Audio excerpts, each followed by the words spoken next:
This is Jason Russell with your Eastern District Fishing Report. District flood control reservoirs operated by the U.S. Army Corps of Engineers are once again experiencing high water levels with recent rainfall. Starting April 1st, many of these lakes start holding water to fill back up to summer pool. A number of the impoundments are already at summer pool and will likely stay there. Most all of these are currently muddy with a lot of floating debris, so please exercise caution while boating. Only Yatesville Lake currently remains low, still close to winter pool. This week and last week, bass anglers have been reporting good numbers of keeper bass being caught in shallow bankline structure. The most effective baits so far have been crankbaits, jigs, and spinnerbaits. The muddy water conditions will likely hang around for a while, so be sure to pack plenty of color options such as chartreuse, yellow, and orange. Early spring bass fishing has been very productive at Dewey, Fish Trap, and Carr Creek lakes. More and more crappie are moving up shallow with water temperatures starting to increase. Rocky points on main lake forks, bridge piers, channel drop-offs, and edges of shallow weed beds are holding some larger fish, and of course, treetops and brush piles are always great places to target crappie. Trolling for crappie with small crankbaits is also quite effective this time of year. Dewey, Buckhorn, Fish Trap, and Paintsville are all good lakes to look for crappie now. Trout stockings will resume during the third week in April. Keep checking our webpage at fw.ky.gov for the latest trout stockings at waters in your area. This is Adam Martin with your Western District Fishing Report. Here at Kentucky and Barkley Lakes, the elevation is about 358 and isn't currently forecasted to go much higher. However, the entire river system is spilling a lot of water and the forecast is changing daily, so the best thing to do is check the TVA's website for hourly updates on elevation and flow. This has been a very quick rise, which has pushed plenty of fish shallow. Water temps are around 60 degrees, even with the recent cold spell, so many of the earliest bass are already constructing beds and spawning. The bass bite has been very hot, with the most action coming from shallow, dirty water. There's a pretty wide variance in watercolor right now, depending on where you are in the lakes. The main channel is actually the dirtiest at the moment, with the LBL shorelines being dingy but comparatively clear. Most anglers are throwing crankbaits, chatterbaits, or a spinnerbait if it's windy.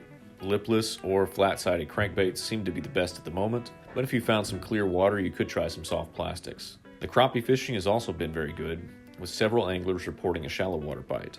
If the lake elevation stays up for a while, I would expect that shallow bite to continue. This is the time of year when fishing a single pole with a bobber can be effective for crappie, as they are shallow and near cover attempting to spawn.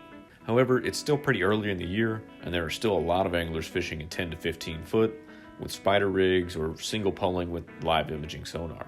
Be sure and bring lots of jig colors to experiment with, because as I said earlier, the watercolor is going to change from pocket to pocket. It's still a bit too early to target red ear or bluegill, but it won't be too long of a wait if we continue to see a mild spring.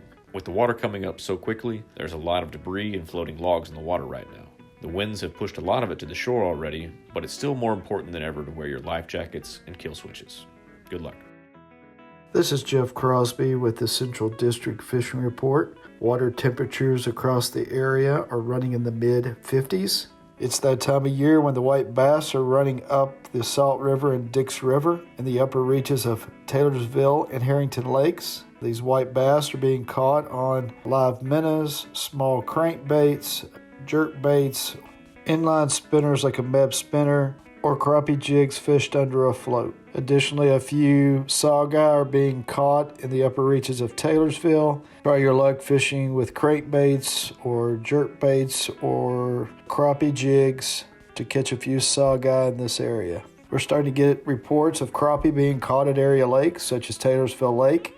There's still good numbers of fish over 10 inches from the 2015 year class, but there'll be several fish from the 2019 year class that will be under the 10-inch size limit to be caught this year. Try using live minnows or crappie jigs fished around shoreline cover. Also target a few of the cuts around the lake, as many of these fish are staging in the mouths of these cuts. The largemouth bass at many of our area lakes are in pre-spawn mode, and it's a great time of year to get out and catch a few of these. They can be caught on a variety of lures, such as spinner baits, jerk baits, crankbaits, or even soft plastics. Can be very productive this time of year. And finally, many of our Finns lakes have been stocked recently with trout, and many of these lakes will be stocked with catfish in the upcoming month. So check out the department's website at fw.ky.gov for a complete list of fins lakes in your area. So grab a pole, enjoy some great spring fishing, and I hope to see you on the water.